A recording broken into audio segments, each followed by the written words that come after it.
Hi, everyone. I'm Don Rooney. And I'm John Timpane. Welcome to the Musical Innertube, the podcast born out of a mistake. We once meant to introduce a soothing musical interlude, but we said soothing musical Innertube, and the name stuck. On this podcast, we talk to interesting people about their interesting lives, jobs, hobbies, and passions. Difference makers who really make a difference.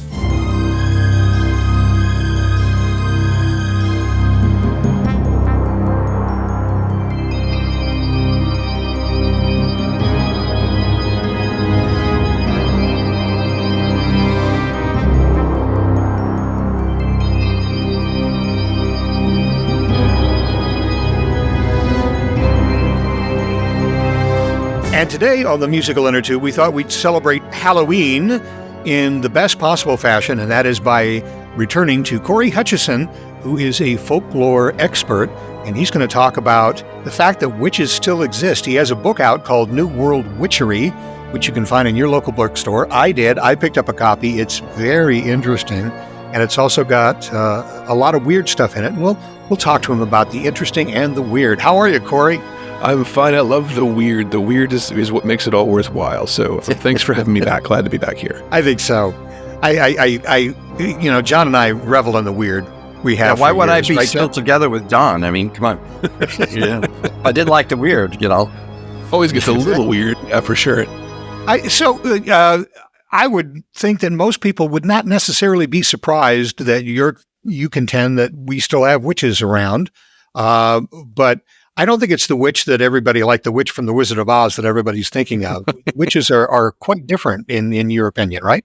Sure, yeah. And it's one of those funny words, right? Like, witch can mean different things to different people. So for some people, they hear it and it's, instant sort of scare, right? They're very scared of it. Some people hear it and they're like, yes, give me some of that. I want to be a part of that. So it just kind of goes all over the spectrum for folks. People get this image in their head. Like you said, the Margaret Hamilton one is, I think, sort of a default for a lot of people, but then a lot of people also sort of have this, the sexy 70s witch, from all the the Mario Bava films or whatever, the ones that rise from the grave and have incredible eye makeup and start pursuing the villagers through town. They always seem like they're ready to go to a party, when they come out of the grave. It's amazing that they're all made up. Their hair is perfect. In the song, and they all look like Winona Ryder and Heathers, Well, they're very well rested. Clearly, they've been in the grave for a while. For centuries. Yes, like you said, it's the eye makeup is beautiful. It's interesting about that, but it's also part of the thing of the undead being somehow weirdly sexual.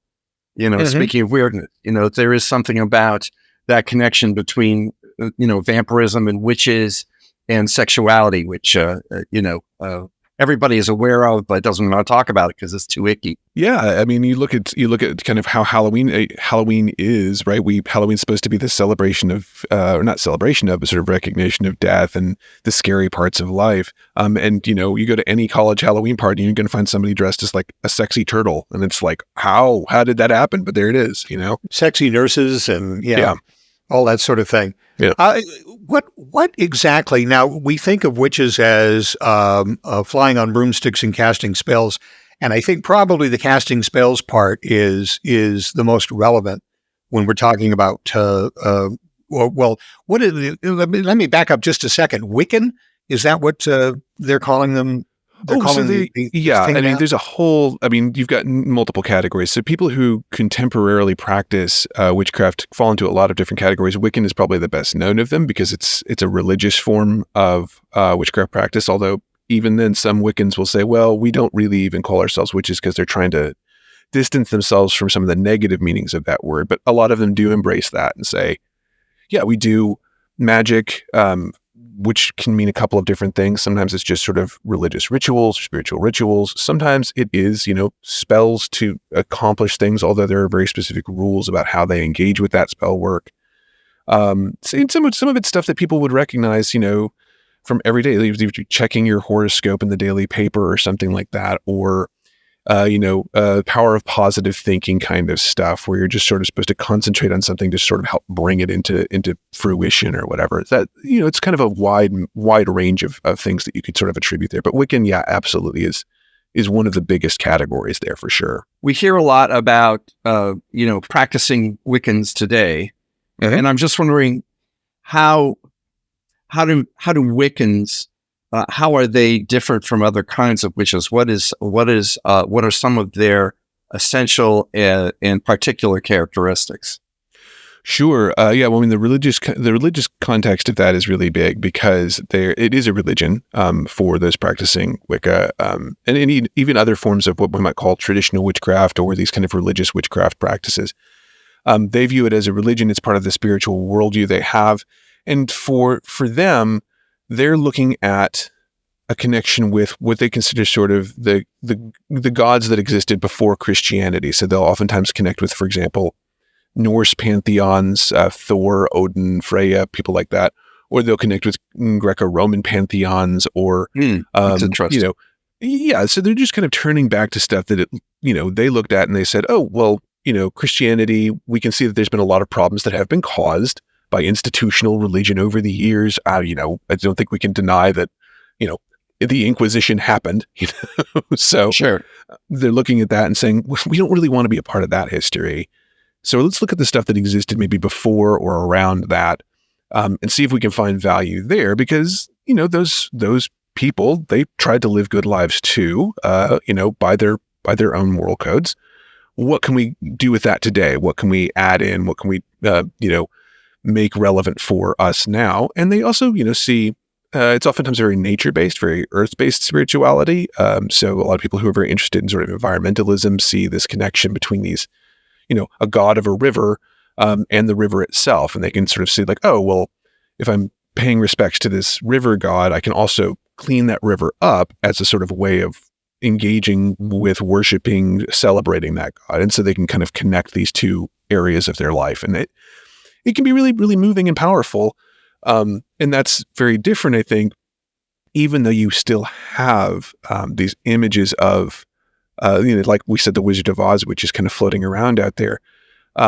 There's a sense that they want to differentiate themselves from that image, which is rooted in some, anti-Semitic tropes, and it's rooted in some, negative stereotypes and things like that also have to do with, how people viewed, independent women at certain periods of history too. Yeah, so right. The fastest way to get labeled a witch was to not need a man at certain points in history. So it's a way to suppress, I think, female freedom in a lot of places. The way of the horrible ways of punishing witches was a way of punishing women who live their own lives outside of the village or outside of the social group. For sure. I mean, even you look at Salem, Salem, there's a whole can of worms you can open there, because there aren't people practicing the kind of sort of satanic witchcraft that people are, trying to bring to trial in Salem, and, people get hung for this.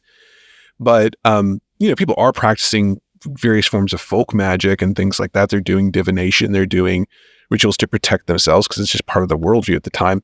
But the people who get accused oftentimes involved with sort of land disputes with one another. One woman, Bridget Bishop, right? She operates a tavern out of her home.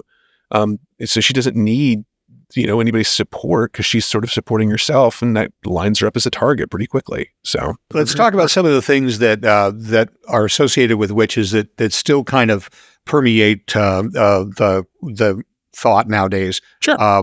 You were talking earlier about spells. There's spells. There's potions. And again, when I think of potions, there are like stores, craft stores, and that sort of thing in my town in Harrisburg, where you go in and they have different herbs and remedies and that sort of thing that kind of bring to mind the fact that, witches, although their potions are made out of bat's eyes and, lizard wings and things like that, but it's still kind of reminiscent of that, isn't it?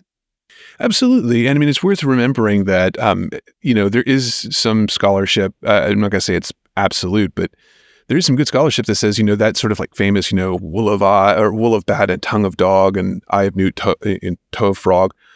Those are actually folk names for various herbs that you could find in the area. So, a wool of bat might be mullein leaf, right, which would be used in a certain kind of tincture or brew or something like that you might use to treat something. And Shakespeare just kind of picked up this terminology and said, "Ooh, that sounds nice and spooky. Let's turn it into a witch's potion." Even though it was being used, and people would just say, "Oh, can you give me some bat's wool for for this thing I need for flushing worms out of my system or something like that." It was just kind of renaming these things and giving them kind of a spookier connotation. A package of bat legs, please. Right. Yeah. And I mean, and you think about, like, it sounds silly now, but like if you went into, I don't know if either of you are like old fashioned candy aficionados or anything like that. I love me some old man candy, I say. Yes, old man candy. They have those licorice drops, right? Right. That are called crows. And you can go and buy these little licorice buttons called crows. That's true. And if you went in and said, "Oh, can you give me a package of crows?" and somebody heard that and they had no idea what you're talking about, they would certainly look at you and go like, "Are you a witch? Why are you buying a package of crows?" So, yes. Yeah. And what about, casting spells? That's always been the big deal about, and tied in also with like voodoo dolls and things like that. What's the thinking behind that? Sure. I mean, the idea is it kind of comes down to two things, like affecting like, or like infecting like. So you have what's called sympathetic magic, where two things resemble one another. So whatever you do to one thing will happen to the other thing. Or contagious magic, which is where you touch something that has magical qualities to something else and the magic sort of spreads. Now that can be used positively or negatively, right? Like you can use it for anything. If you want to have more money, right? Maybe you rub your hands with something green or gold to attract money to you, right? Or you one spell that I've run into in a few different systems involves putting a magnet or a lodestone, which is a natural magnetic stone, at the bottom of a bowl of change. And then you keep adding, whatever pocket change you have to it. And it's supposed to start drawing more money into your life and more money into your household. So it's just this idea of like, oh, you see these things, they're sort of like affecting like. There are types of magic where like you put something down and if somebody walks over it, they pick up the magical effect of that. So if you wanted to leave a curse, you might leave a mixture of graveyard dirt and sulfur and red pepper wherever you knew they were going to walk, and they'd walk over it and then they're cursed, right? They're going to, have a really bad day that day, right? So that's kind of the two mechanisms that we see operating in magic. There are other things too. There's, summonings where you're interacting with spirits and calling them to you and stuff like that. But the two big ones for spells are really sympathetic and contagious magic. So I'm wondering, a lot of these things that we're talking about here are very old. I mean, they come over on the boat with our earliest as settlers, right? And I'm talking about the European strain of magic. And I'm wondering, does our present soup of traditions, is there any Aboriginal magic, any indigenous American magic in that?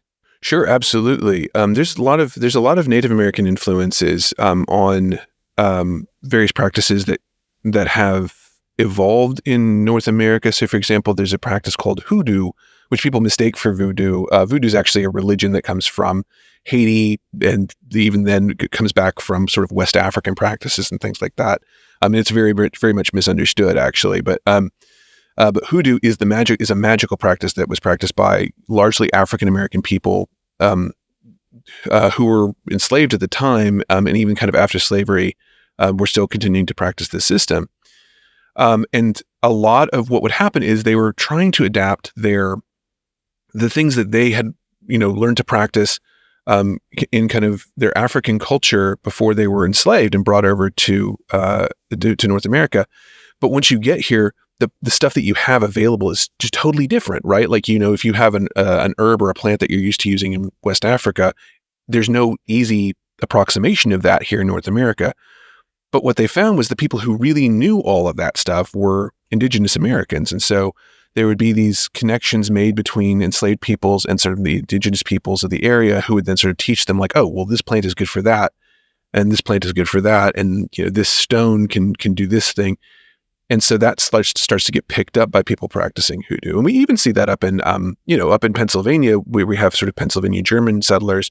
The Pennsylvania Germans had, I'm not going to say like excellent relations with Native Americans. There were certainly conflicts, but William Penn did try to to honor some of those treaties and try to interact positively with indigenous peoples, the Susquehannocks in the area. And so there was some interaction, right, between the Pennsylvania German settlers and the Pennsylvanians in the area, sharing information, even to the point where one of the healing systems found in the sort of central Pennsylvania area, it's in Pennsylvania German, it's called Braucherei, which just means trying or trying to heal. But a nickname for it is powwow. And we're not 100% sure why it's called that. It could be a derivation from the word power, but it could also be something that they picked up from Algonquin language as well. So there could be some lingering connections there. And again, the herbal plant-based stuff is also getting picked up as they sort of adapt to this new landscape. So it's a melting pot like so much else about America is, Oh, yeah. and some things that, interesting. So we don't know why Braucherei is called powwow. Somebody somewhere must have. I mean, I'm not even sure what you do with Braucherei. I mean, what happens there, and why it might be likened. I mean, a powwow is sort of a meeting, isn't it? It's sort of a consultation or a right. So the Algonquin term, right, would refer to a group meeting, a group gathering, and so there's a sense that like you would have these doctors, these brokers who are healers. They would meet to sort of exchange ideas or potentially exchange power. They would actually, you can pass the power. I should say this is a very Christian-based system. There are older versions of it, and there are certainly versions that come from pre-Christianity, and some of the charms do as well. But the way that it was largely practiced in Pennsylvania for many years, there was definitely a lot of Christianity in that. So I should say, just because something is magical doesn't mean it's not also connected to Christianity. No, I mean, I think Christianity is pretty heavy on the magic. Yeah, for sure. I mean, that's probably part of its appeal. And I'm speaking as a guy who goes to church. I think there's something pretty powerful in the rituals. And I think one of the reasons the church didn't like magic very much and tried to punish it wherever it found it is it was pretty close to what it was already doing. In other words, it wasn't punishing it because it was different. It was punishing it because it wanted the territory and it was encroaching, wasn't it? Sure. Yeah. No. If magic happens because you can point to an angel or a divinity or God or Jesus or a priest, then it's a miracle, right? Right. But if it's just Joe down the street, right? If Dawn starts healing people, left and right, and isn't what we think of as sort of one of us. Okay, Dawn, we got to give you another label, and which is a pretty easy one to give. So yeah, I'm flirting with Satan. Yes, yeah, because all of the witches, there were saints that were associated with God, and then there were witches that were associated with the devil. So yeah, I'm sure that had a lot to do with it.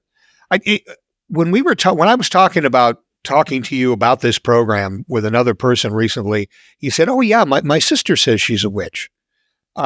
So I'm wondering, is this sort of a thing now? I mean, obviously they're not covens of witches that meet in the in the woods at night, or maybe there are. There probably are. Quite frankly. Well, this is a sort of a thing though, where people can consider themselves, or women, right, or men, I guess, can consider themselves witches or involved in this sort of thing. And I don't want to say it's a cult, but is that kind of what we're talking about?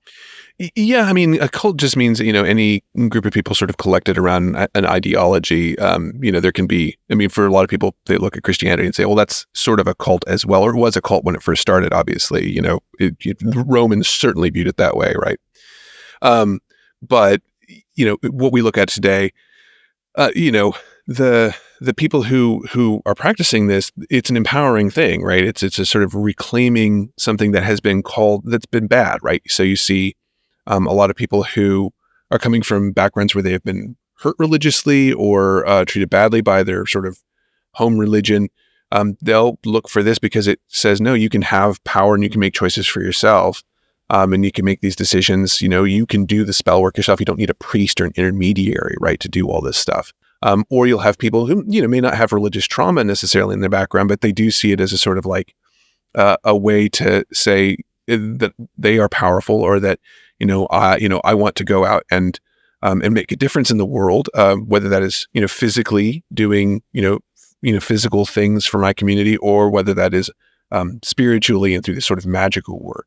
So people are reclaiming this. And it's huge. It's at one point it was labeled by Pew Research as one of the fastest growing religions in America. It's been surpassed by the nuns lately, not the ones wearing the penguin outfits, but the people who profess no belief. Yeah. But it's still a very big religion. And I mean, there's I think the estimate's like 1 to 2 million potentially in North America. And then, wow. Which is, it's not huge. It's a very small percentage of the population, but it's a significant one.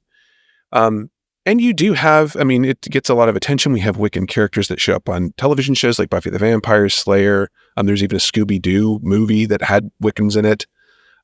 So this, it has some traction in the culture, even while it is also still kind of gets maligned too because of the sort of satanic panic mindset of the 1980s and 1990s that sort of lingers, I think, for a lot of people. And they say, oh, are these the people that are playing the scary Dungeons and Dragons and, they're going to go out and sacrifice our children? And no, they're not. They're absolutely not going to go do that. But they're much more likely to be, going out and planting trees than they are to be, trying to lure children into a cauldron. More Witchery with Cory in a moment, but first, this soothing musical Innertube.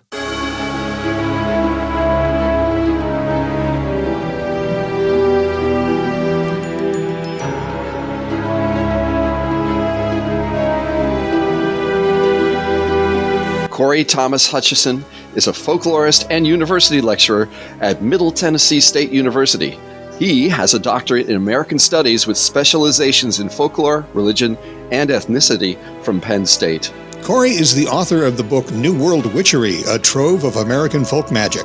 And he's the co-host of a podcast of the same name, New World Witchery, along with 2 other podcasts, Chasing Foxfire and Myth Taken, a Buffy the Vampire Slayer podcast. Cory has contributed to the books Oxford Handbook of American Folklore and Folklife Studies and American Myths, Legends, and Tall Tales. And now, back to the spooktacular musical Innertube.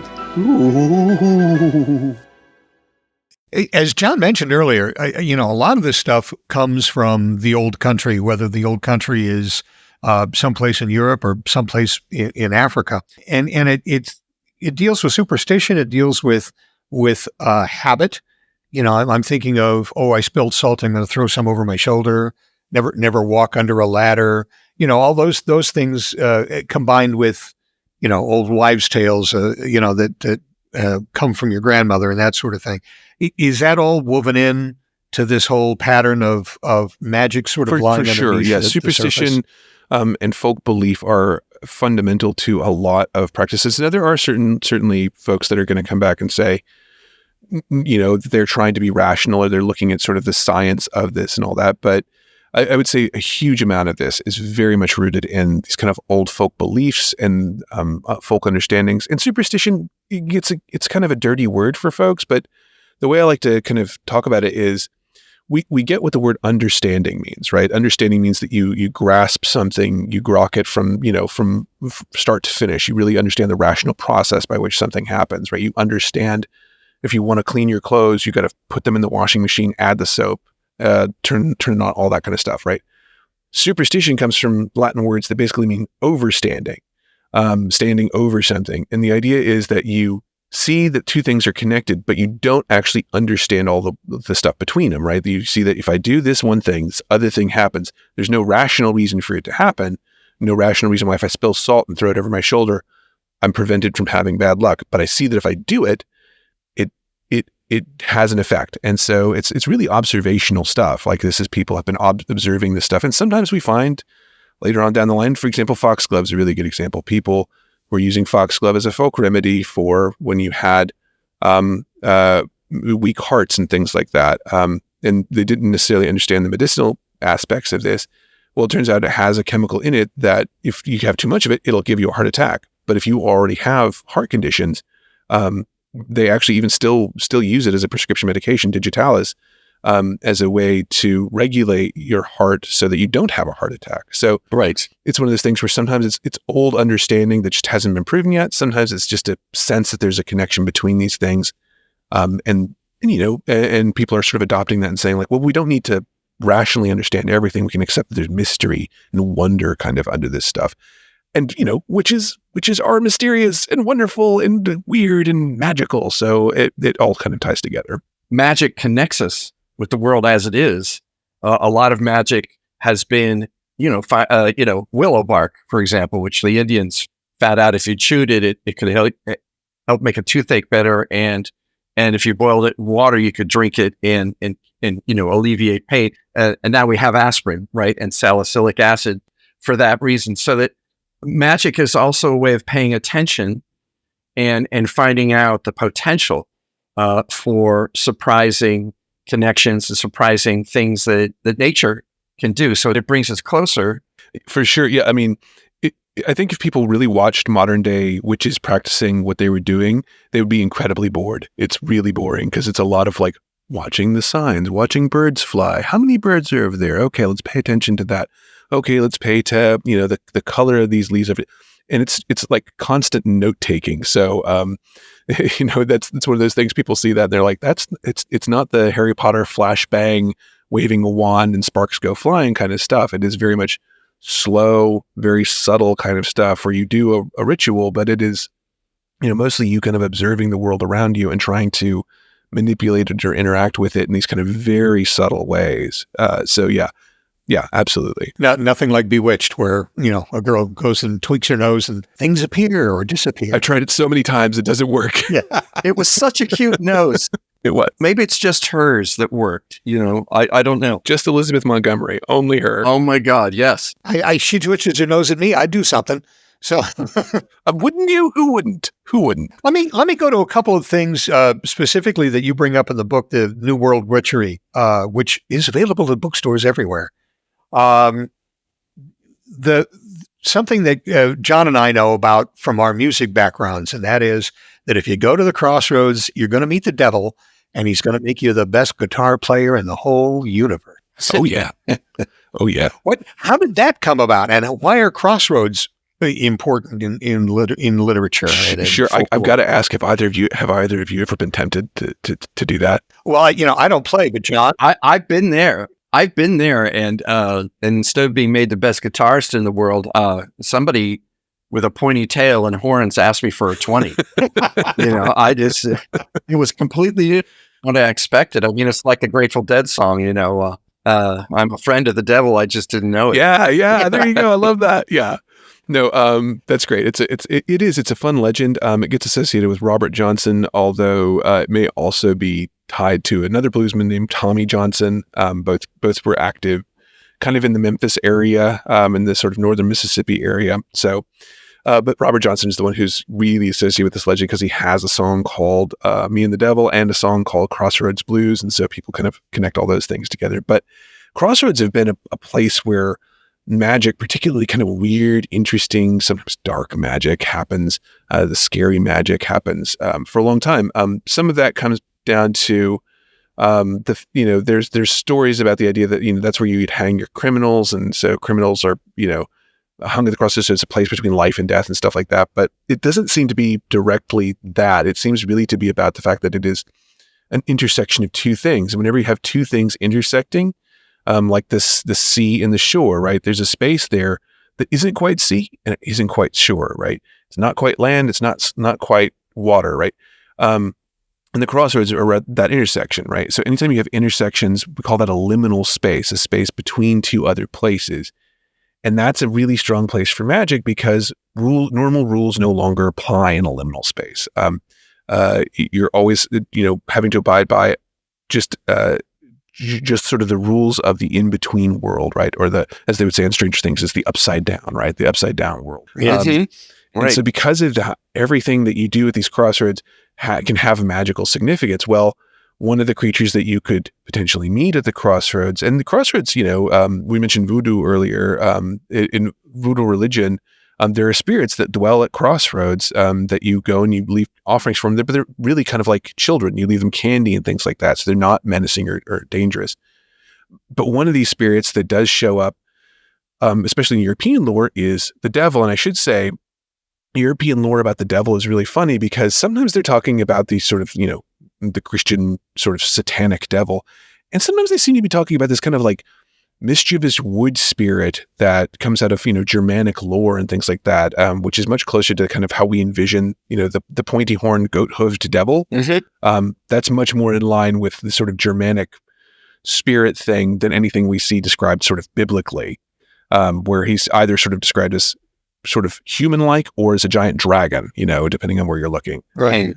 So this kind of weird goat-footed creature that shows up at the crossroads, he'll make deals with you. He can give you things. He can, if you need money, he can find you money. Yeah. You need to get somebody to fall in love with you. Yeah, he's got something for that, but it's going to cost you something. And in some stories, it's you pay a penalty or you pay a price. You bring him an offering, and he'll give you this thing. And in some cases, it's we get the lore about you sell your soul to the devil, right? I don't know what he's going to do with it. I don't know what he's I don't know what it's worth. Why is he collecting all these souls? But it's not going to do much. At least mine's not. I'm not getting much use out of mine these days anyway. So not much mileage. Oh, speak for yourself. But seriously, there does seem to be, I don't know if Americans are more or less like anyone else, but there does seem to be a hankering among many people to belong to a cohesive unit where everybody sort of practices the same beliefs and has the same attitude toward nature. The groups that practice the kind of magic you're talking about, they're also part of sort of that longing, to be part of a meaningful group of people who see the world in the same way and have the same relationship to it. And yes, let's put magic on top of it and also have superpowers. But sure, yeah. Who wouldn't want that, right? Right. And your point there about that is also that when you put magic on top of it, you start to see nature as magical. You start to see nature as full of wonder. And if you think about kind of the relationship we've had, especially over the last 150 years, to nature, where we've been, industrial revolution, it's very much sort of transforming nature into a raw material or a resource to be exploited, right? Yeah. And so this vision, this vision of an enchanted world, which could, an enchantment doesn't have to just be like all, sparkles and rainbows. It can be the scary, talking wolf that lives in the dark of the woods and wants to, devour you or something like that. But to see that world, to see the natural world around you as having the potential to be enchanted again, I think that's a big appeal for a lot of people, for sure. And one of the things that's charming and encouraging about magic, however one defines it, is that it can reveal existence to be surprising and affirmative and wondrous. The Webb Space Telescope. We see things on almost a daily basis that you scratch your head and go, I never thought I would see it. Right. Yeah. Yeah. We carry our phones with us where we go now, Mm-hmm. You couldn't do that when I was in high school. Oh no. You look at, the computers that got us to the moon would fill a room and didn't have the computing power of like the iPhone in our pocket. That is wondrous. So it is. Sure. It is wondrous. It deserves the name. Seriously, and how much of what you would call magic is actually science? You were talking earlier about the remedies where people would use foxglove, and it actually contains a chemical that is useful in treating diseases. So, how much of medicine, how much of science is actually just folklore becoming discovered by people who dig into it and find the actual physical realities of it? Sure. Yeah. And I don't want to overstate that either, because there's definitely a lot of stuff that is, that there's a lot of old wives' tales things that I would not recommend that you go into, because they will kill you. Potentially. There are certain things you should definitely not be eating, that, that are not good for you. Like, there's a mountain remedy that was used for a long time called sheep's tea, that basically was you would go out and collect the dung of the sheep and you'd brew it into a tea and you drink it as a sort of spring tonic to flush your system. And I'm just going to say, I'm not recommending that to anyone. It's not approved. But it's interesting, right? And and we do have this sense of like, people are just trying to deal with their problems. In an era where doctors are not readily available, of course you're going to try to find remedies that work for you. And people who don't understand how those remedies work might label them as magic. And then you get somebody who looks at that and says, well, you're doing magic. We can't have that, right? This really is something that you should be turning to a religious authority for, or some secular authority that this religious authority approves of in some cases, perhaps. But so there's definitely some connection between sort of learning this, like I said, it's observational, right? You're observing patterns in nature as a way of sort of understanding what's going on in the world around you. That's a lot of how natural science starts too. It's just kind of, you go in different directions. One of them is very sort of mysticism driven, and one is very rationally driven and trying to, understand the mechanisms. And so, they're at least coming from similar desires. They just kind of have different directions and different outcomes. And in the book, you talk about different, you take us through the house basically and say, here's some magical stuff that's in your pantry, things that are used in cooking that are magical. You even say that some of the cleaning agents, there's a thing you have in there on pine sol as being sort of tied to magic. How is pine sol tied to magic? Sure. Well, one, so a lot of the people who were working on these kind of, so turpentine was a very necessary agent for a lot of different applications. You need it for everything from, painting to being able to do industrial cleaning and things like that. So turpentine, which is derived from pine trees, had to be farmed. And so you had a lot of people doing these turpentine farms down in sort of the Gulf Coastal South. The people who were working on these farms were oftentimes African-American people who were either under slavery at one point in time or had sort of been turned into sharecroppers or, were being employed. But, I'm not going to say there were fair wages involved, but they were certainly, being, put to work on these turpentine farms. Well, African-American people developed these cleaning formulas based on this turpentine, this pine resin that they're creating. One, it smelled good. If you didn't use the actual turpentine, but you just used the pine resin itself, it smelled really good. And two, you knew that it cleared stuff away, right? You knew that it got rid of bad things around you. There were some historical, connections in indigenous medicine that had to do with pine, doing pine needle tea or pine needle solutions that could clean things too. There's some European lore about that. So it all kind of coalesced. And you have these people, there's one fella, I wish I could remember his name off the top of my head. I think it's Millard something or other.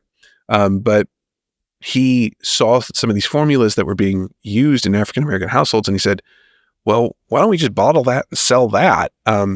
Because it's a good, effective cleaner and people are buying it anyway. But he didn't realize that I think a lot of people were actually using this because you weren't just cleaning away the dirt. You were also trying to clean away any kind of, bad spirits that were in the household. You were trying to get rid of any bad luck that was in the household, because it wasn't just soap and water, right? You weren't just using soap and water. This pine very specifically was being used to strip away negative, I don't want to say negative energy because that's not how they would have framed it, but bad luck is a good way to think of it. So they're trying to strip away all that bad luck and kick it out of the house, right? Pine sol, you pick up a bottle of pine sol off your shelf. You don't necessarily know that that's in there, but there's this whole history in it, right? And so much of it also is, when we think about magic is not, we have these images of witches and magicians and things like that. And sometimes we imagine the sort of the wizard in his high tower, the Gandalf, right? And that seems very elite. But magic mostly was done historically by people who didn't have very much. They didn't have all that much stuff to rely on. So they had to make do with what was around them. So they found ways to turn, the ingredients you'd pick up at the supermarket into magic. They found ways to pick up stuff that was just growing in the dirt out back of your house. They turned that into magic. So it really is kind of the practice of people who were coming from poverty or coming from oppression, and just trying to reclaim some of that power in their lives. So, final question: when we look at the fact that Halloween comes up and entertainment always grabs Halloween by the throat, is there any positivity or any reality connected to Hocus Pocus 1 or 2? Well, so I have to say I haven't seen the second one yet. I've heard it's very good. I've heard it's a very good, sequel. I think I was just the wrong age for the first one when it came out, so I never really thought much of it. There is the whole, like, the Sanderson sisters, I think, are in Salem. So there's a whole, like, Salem witch thing that you could kind of go into and say, like, well, were the people practicing witchcraft in Salem? Again, not quite the way that we would think of it, but they were certainly doing folk magic. And I think there's like a candle that they light.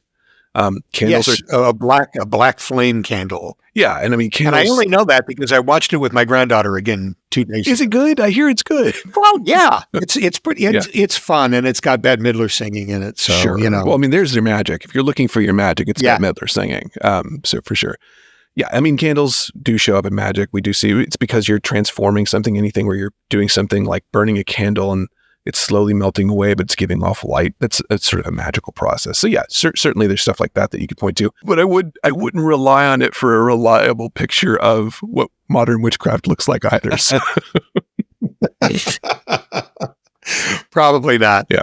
Hey, Cory, thanks very much for being with us again and for taking us through such a wonderful show. Yeah, modern witchery. Yeah, I appreciate it. Thanks for having me back on. Yeah, this is a lot of fun. And all the best with your book as well. It just is a wonderful read. You can open it almost anywhere and learn things you didn't know. Thanks. Well, that's the goal, right? That's why it's so big. that it makes it a doorstop if you need something to hold your door open. So. I was wondering about the bigness.